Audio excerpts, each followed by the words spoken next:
All right, well, hello everyone. I am just so excited because I am here with some of our female student athletes as we kick off National Girls and Women in Sport Day. My name is Kelsey Kyle. I am the head acrobatics and tumbling coach here at West Liberty. I know you can't see me in the picture because you don't want to see me, you want to see all of our athletes. But I'm just going to facilitate this conversation with them. We did this a while back with a lot of our female coaches. So I'm excited to be able to have this conversation again with some of our athletes and just really to learn more about them and to learn what being a female collegiate athlete means to them and to just learn a little bit more about their experiences and to just overall be able to celebrate the time that we're able to have as girls and women in sports and what that just means to all of us. So to start everything off, before we even get into any of the questions, we got to do some introductions. So if we'll just start, just introduce yourself to everybody, like your name, what sport you play, and then we'll go from there. All right, I am Kayla Mancuso. I am a senior on the softball team here at West Lib. I'm Peyton Fry. I'm a senior on the acrobatics and tumbling team. I'm Trinity Howard, and I'm part of the women's wrestling team as a junior. I'm Mia Zecca, and I am a junior on the women's soccer team. I'm Grace Hill, and I'm a junior on the volleyball team. I'm Kiara Ross, and I'm a sophomore on the track and field team. All right, so now that we know everybody, we can really get into this. So with National Girls and Women in Sport Day coming up, this is just the perfect time to be able to celebrate you guys, your accomplishments, and just what being a college athlete has meant to you. So we'll just start right with that. So maybe Grace, you could start us off on this one. Really, just at its core, what does being a collegiate athlete mean to you? I feel like the biggest thing is just like the community and how this is such a big opportunity that not everyone gets to do. So it's just something that is really important to me, being able to grow with my teammates and build connections with other members of different sports teams. But yeah, that's probably what it really means to me. Yeah, that is awesome. And then maybe I'm going to ask this question to both Peyton and Trinity because you guys have a little bit of a unique college athletic journey because it's a little bit of a non-traditional sport. So we have acrobatics and tumbling, we have women's wrestling. Those are both newer sports. So what's that like for you guys to be college athletes on these teams that are maybe not things that every single school has? To me, being a part of the acrobatics and tumbling team is really cool because coming out of high school, I didn't really know about the sport, and I think it's a great opportunity to reach out to those younger girls and inspire them, knowing that whatever sport you come from, you can join an acro team, and we have girls from many different backgrounds on our team this year, and it's super great just to see everyone come together and learn this new sport. I find it very interesting because coming out of high school, I didn't have a place to go right away, and so I got scouted right away from a tournament, and I kind of fell into a place I shouldn't have gone. But being able to see it grow a lot more and taking the opportunity to be able to find somewhere better for myself, definitely I think can show women that it's growing a lot more, and there's going to be more opportunities for the younger generations of wrestling to be able to find where they want to go the right time, the first time. Yeah, for sure. That's awesome. And then maybe for Kayla, Mia, Kiara, any of you guys, just to really, you guys played your sport growing up. So whenever you can maybe each talk about your own individual like opportunities with this, but going from playing the sport growing up to then being able to come to college and continue that, what does that mean for you guys? I think spending so much time throughout my childhood, like playing the sport and have it kind of like consume my life. I think a lot of like my friends thought that I was weird for how much that I love this sport and how much I put time into it. But coming and having the opportunity to be here and being able to play with people who have the same like mindset and have the same level of love for the game, it's just really refreshing and kind of nice to be able to like show those core values that I feel within the sport with all of my teammates and everyone in this community. Yeah, to go along with what she said, like growing up, it's all I did. I played soccer all the time. It was my love, and everybody knew that I love soccer. But I got to the point where like I was just doing it so much that it became kind of very strenuous, and that's when like Jesus renewed like my mind about it, and he said, "Mia, this is a gift from me, and this I want you to glorify me through this gift." And I found a new love for it. And in college, like, I'm just very thankful to God that I have an opportunity to play for 4 more years before I know like I can't play anymore. So yeah. That's awesome. For me, it was lucky to have my family like push me through the sport, and then coming here and still having that family oriented like with the teammates just made it so much more special and more motivating to get through. No, that's awesome. And I love how you did mention like the family aspect of the support, but then also what it's like whenever you're able to be here and on a team and have that family feel.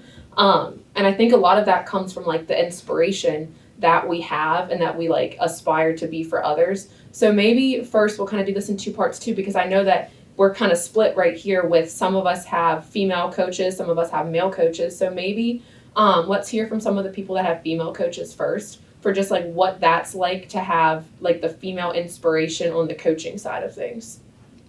I know it's just really empowering, like somebody to look up to, and then to be able to share that with your teammates that like, oh, that's somebody that like knows what we're going through. Like she went and she played in college, so I think that's something to look up to, like a good role model. Yeah, I've always had female coaches throughout my time doing athletics, and it's just like a role model to look up to and to know that they're always rooting for you and pushing for you, and seeing them, go to college and do their sports and different things. It's really inspiring. Going off of that, I've always had male coaches growing up, other than my mother and T-ball, but that, whatever. But having Coach Pellegrin now, she is just amazing. Like Grace said, empowerment is like what we feel. We use that word actually every single day. We use that as our core values. Like anything that we post, we put hashtag empower her. Like it's just kind of, it's really nice having someone who is a former player who knows exactly what's going on. And she's just amazing for our program. Yeah, so then speaking to the other half of the room, who you guys do have male coaches, which is awesome. I mean, I don't think that being a great coach is defined by being a man or a woman. You can have amazing coaches no matter what. But whenever you do have male coaches, who do you look for like that female inspiration, whether that be a previous coach that was a female or other players, or just kind of where do you see like that strong female leadership that you're inspired by? So I know for wrestling, because it's such a growing sport for women's, there aren't a lot of accessibilities to women coaches, and it's becoming a big thing now. But having a male coach definitely, when that is the source of our empowerment, we look to our teammates, and like usually what Coach Bell calls us the veterans in the room, like the ones with the most experience or the ones who've been through it the most, definitely take that role on of like being able to be there for the other girls. And so I feel like being able to be there for a teammate is a lot more empowering sometimes, because there's issues you can't go to a coach about, male or female. So understanding them in the same shoes definitely has given more aspects to the girls to go to us individually.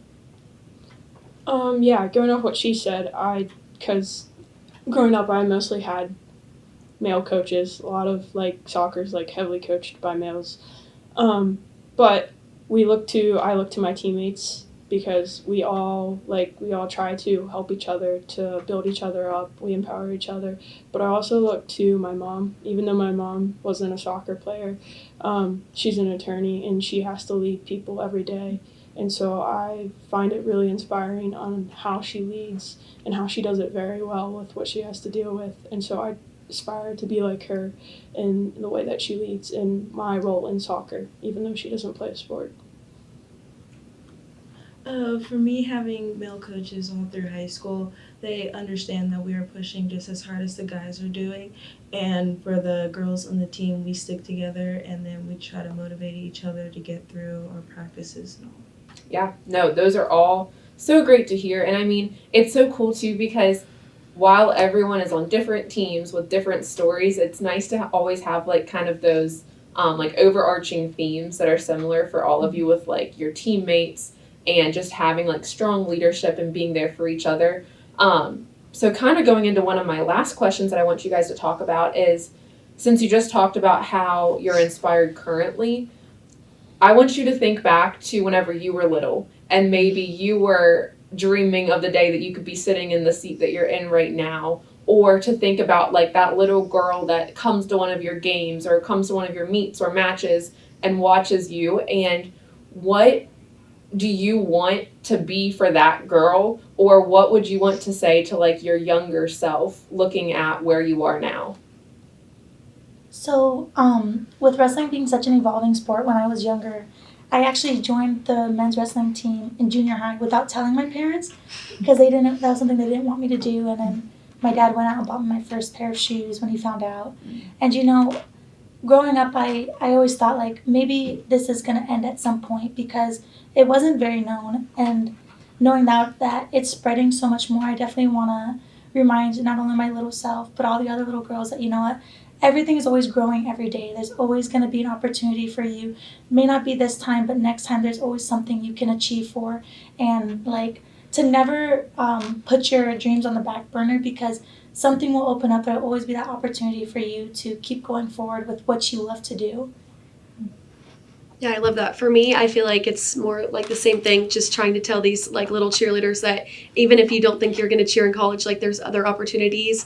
And I'm excited like once I graduate to go home and go back to my home gym and tell them all about acro and start teaching them acro and really just be a role model for them to know that like not to put your dreams aside and always push forward for them.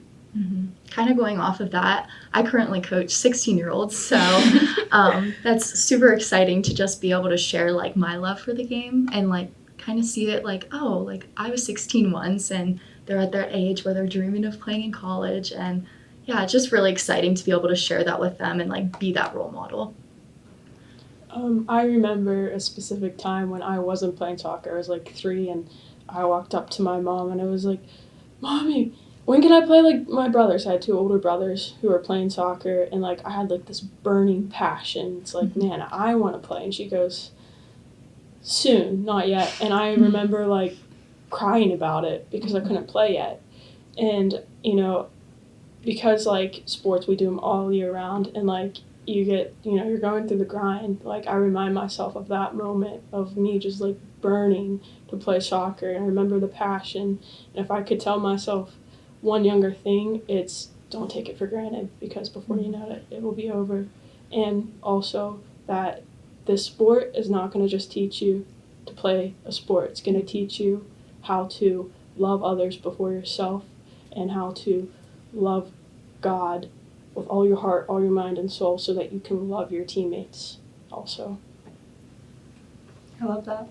I'm, once again, very similar with Grace. I have gone 3 years of coaching a travel team over the summer, and I've spanned from 12-year-olds to 16-year-olds coaching at this point, and just seeing them finally like understanding that they want to play the next level and understanding like the grind that they're going to have to go through. I have loved being like a little mentor for them and kind of taking them every step of the way. I have girls who will send me like all the college letters that they get, and they're like, hey, Coach Kayla, this is what I'm doing now. And like, it's just really refreshing that like when I was their age, I had no idea what I wanted to do. I didn't even know that I wanted to play in college until my senior year, and it was kind of just very frantic. So knowing that I'm kind of like their safe space, that's kind of like what I would want to tell myself as I was going through high school, going through the whole entire process. It's mainly like I don't know where to go with this. I got my passion very late for track and field, so with that I had a lot of like setbacks and stuff like that. So it was a reminder to like keep pushing through and never stop, because you never know what's gonna happen in the future. Yeah, no, all of those things are so true. And again, so many like similar themes around all of you guys. And it's just so cool to think that like where you guys are now, there are so many younger girls that are looking up to you, and to think that when they're your age, how much more like there's going to be for them available as women's sports just keep evolving all of the time. So it's just such an exciting time, especially around Girls and Women in Sport Day. So I am just so thankful for you guys sitting down and talking with me today so we can share this with everyone that's watching. And then before we go, I got to give a little plug, because with this weekend, we're kicking off National Girls and Women in Sport Day today, but the celebration is going all through this weekend. We have basketball on Saturday, and then acrobatics and tumbling on Sunday. And at both of these events, you have the opportunity to bring your little one, your little girl that's maybe playing one of these sports and dreaming about being like these girls one day. You actually can bring that little one to either event on Saturday or Sunday. They can meet some of these girls plus many of their awesome teammates. They can talk to them, get autographs, and just hang out with them both days. So make sure you're just checking out our social media so you can see all of the information and all the details with that, because I know our, big girls would love to meet the little girls. So bring them out so they can meet them and just celebrate us. But thank you guys so much for watching, and we'll see you this weekend.